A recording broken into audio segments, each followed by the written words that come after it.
Durian, mari dibeli. Wah, kelihatannya enak ya. Iya dong, mau beli sih. Tapi saya mau tanya dulu Pak, durian sebanyak ini nanti sampahnya Bapak bawa kemana? Kalau sampah dong paling berserakan di jalan juga ada yang ngambil. Wah, berarti selama ini sampah yang berserakan jalan itu mah Bapak ya? Iya dong, jadi beli nggak? Enggak deh Pak, enggak. Pak, ini dapat air dari mana Pak? Ini air kami ambil dari sungai di belakang sana untuk kebutuhan rumah kami. Hah? Yang di ujung kampung itu ya Pak? Iya. Ih, Bapak tahu nggak di sana tuh nggak jauh dari sana ada pabrik Pak. Jadi mereka itu buang limbahnya ke sungai. Pantesan airnya sekotor ini Pak. Astaga, jadi selama ini kami pakai air limbah dong. Wah, mungkin aja. Banyak industri tekstil yang membuang limbah mereka dalam kondisi buruk ke lingkungan sekitar. Bahkan industri ini menyumbang lebih dari 20% terhadap air bersih global. Padahal limbah cair ini mengandung zat yang berbahaya dengan kadar CO2 yang tinggi yang dapat merusak kesehatan tubuh manusia. Kadar CO2 limbah ini dapat mencapai 1640 mg per liter dengan kadar mutu yang diberikan pemerintah padahal hanya sekitar 1115 mg per liter. Hal ini berarti perusahaan harus menurunkan lebih dari 80% sebelum dibuang. Padahal perusahaan tekstil ini juga merasa dirugikan karena akan didenda ketika melanggar aturan tersebut sebanyak 3 miliar. Oleh karena itu sebenarnya ada manfaat yang terlewatkan yaitu limbah kulit durian. Kulit durian ini dapat dimanfaatkan karena mengandung selulosa dan lignin yang tinggi yang secara efektif dapat menjernihkan air, di mana ketersediaannya juga sangat tinggi. Pada tahun ini Indonesia memproduksi 1,7 juta ton durian dengan 65-75%-nya merupakan bagian kulit. Hal ini berarti ada 1 juta ton limbah durian yang tidak terpakai dan dapat mencemari lingkungan. Padahal limbah cair ini sangat kompleks karena industri tekstil belum menggunakan monitoring yang secara real time. Next. Nah, untuk itu kami menginisiasikan inovasi Duriosor. Next. Duriosor merupakan solusi terintegrasi antara pellet biosorben berbasis kulit durian dan sensor berbasis IoT dengan bisnis modelnya yaitu B2B dengan target utama yaitu perusahaan industri tekstil dengan skala menengah dan besar. Ada 3 pemasukan utama yaitu pemasukan dari produk awal atau produk bundling, yang kedua yaitu produk retail, dan yang ketiga yaitu layanan berbasis monitor dengan berbasis service software as a service. Next.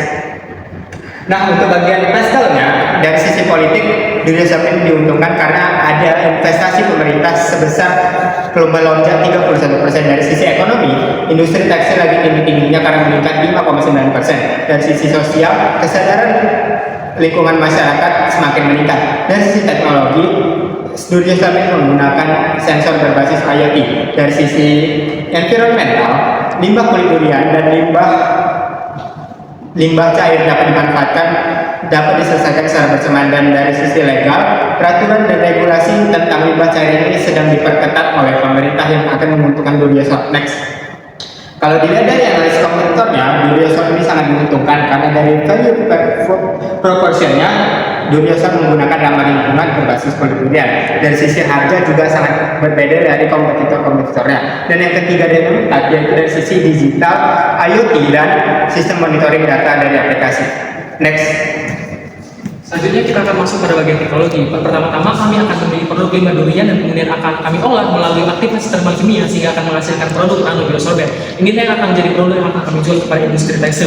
Kemudian selanjutnya kami akan mendukung dengan menggunakan 2 sistem teknologi.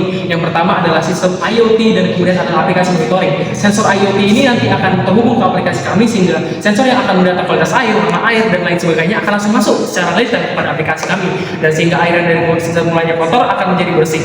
Dan untuk mendukung itu kami akan meneruskan kembali dengan produk regenerasi biosorben sehingga produk kami tersebut dapat dipakai 5-7 kali tanpa mencemari lingkungan. Next. Selanjutnya pada pelanggan kami akan membagi menjadi bagian demografi di mana kami akan berfokus kepada industri tekstil yang ada di Indonesia, dan kami akan membagi pada bagian psikologi yang berfokus pada pelanggan yang akan menekan biaya IPL dan mematuhi regulasi serta ingin mendukung adanya ESG dan sustainability. Next.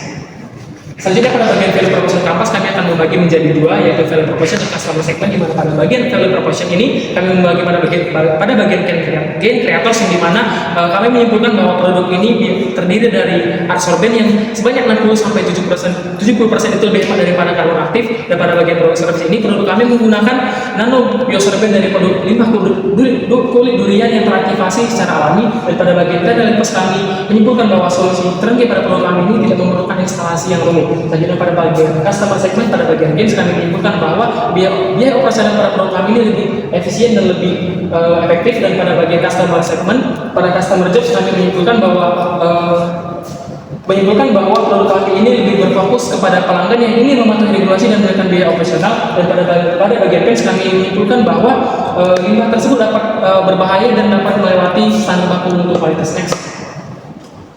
Selanjutnya pada bagian market size kami menunjukkan bahwa ada sebanyak 5.278 industri tekstil Indonesia, dan kami menargetkan sebanyak 438 perusahaan tekstil yang akan menjadi target kami. Next. Selanjutnya kami akan mendukung produk pengembangan kami dengan membagi organisasi yang terdiri dari CEO sebagai kepala, kemudian ada COO, CPO, CMO, dan CFO. Dan untuk mendukung produk kami ini kami membagi menjadi 7 stakeholder yang terdiri dari pedagang durian, industri tekstil, pemerintah setempat, lembaga riset, lembaga pembiayaan, perusahaan logistik, dan terakhir adalah media. Next.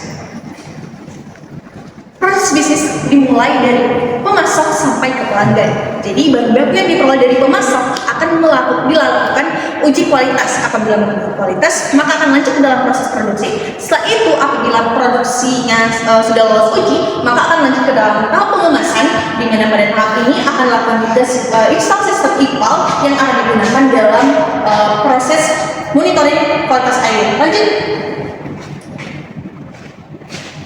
Tahap implementasi akan diawali dari penggalian dan pengenalan masalah pelanggan, kemudian akan lanjut ke pengembangan produk. Setelah itu kami akan melakukan sosialisasi metode kerja untuk menunjukkan atau menunjukkan value proposition dari produk kami. Kemudian akan masuk ke tahap operasional, di mana pada tahap ini produk sudah digunakan. Kemudian di terakhirnya kami akan melakukan evaluasi secara rutin dan berkala untuk meningkatkan kualitas dan meningkatkan kinerja bisnis kami. Lanjut. Untuk strategi pemasaran sendiri, kami menggunakan strategi 5K. Yang pertama, membangun awareness, kemudian menarik minat pembeli melalui keunggulan produk kami, kemudian menyediakan layanan informasi, kemudian mendorong pembelian melalui coba gratis, dan yang terakhir yaitu menciptakan pelanggan loyal yang merekomendasikan produk. Jadi tujuan kami di sini adalah untuk mengkonversi pasar luas menjadi pelanggan loyal. Lanjut. Manajemen risiko merupakan salah satu komponen yang penting dalam perencanaan bisnis. Oleh karenanya, kami telah menetapkan 4 risiko yang kemungkinan terjadi ketika kami memulai bisnis ini. Yang pertama adalah pasokan bahan baku. Kami menggunakan bahan baku durian, yang artinya pasokan bahan baku ini sifatnya musiman. Jadi strategi kami adalah melakukan buffer stok dan diversifikasi pemasok. Lanjut. Yang kedua, kemungkinan adanya gangguan IoT. Jadi kami menggunakan media offline dan koneksi cadangan. Kemudian untuk menyikapi persaingan pasar, kami akan melakukan uji coba gratis dan sertifikasi untuk menarik minat pembeli. Namun lalu untuk menyikapi adanya regulasi pemerintah yang mungkin secara tiba-tiba terjadi, misalnya adanya perubahan regulasi pada kadar COD limbah atau sebagainya, maka kami akan melakukan pemantauan aktif dan penyesuaian produk kami secara proaktif. Lanjut. Yang terakhir adalah proyeksi keuangan, di mana kebutuhan dana kami sebesar 310 juta, yang di mana 60%-nya berasal dari ekuitas pemilik dan investor, kemudian 40% lagi berasal dari pinjaman. Lanjut, jika dilihat dari arus kas sendiri, selisih arus kas masuk dan keluar hingga tahun ketiga mencapai 1,9 miliar. Lanjut.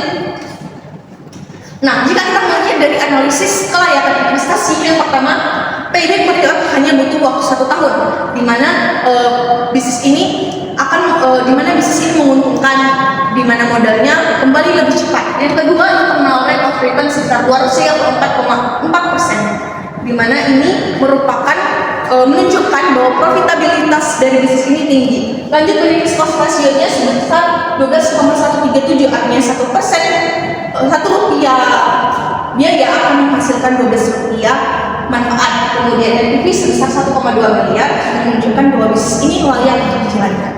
Jadi secara keseluruhan Dunia Shop ini tidak hanya layak dan inovatif secara lingkungan, namun juga potensial secara finansial. Kami dari tim Akademika Bebas dari Universitas Sumatera Utara mengucapkan terima kasih.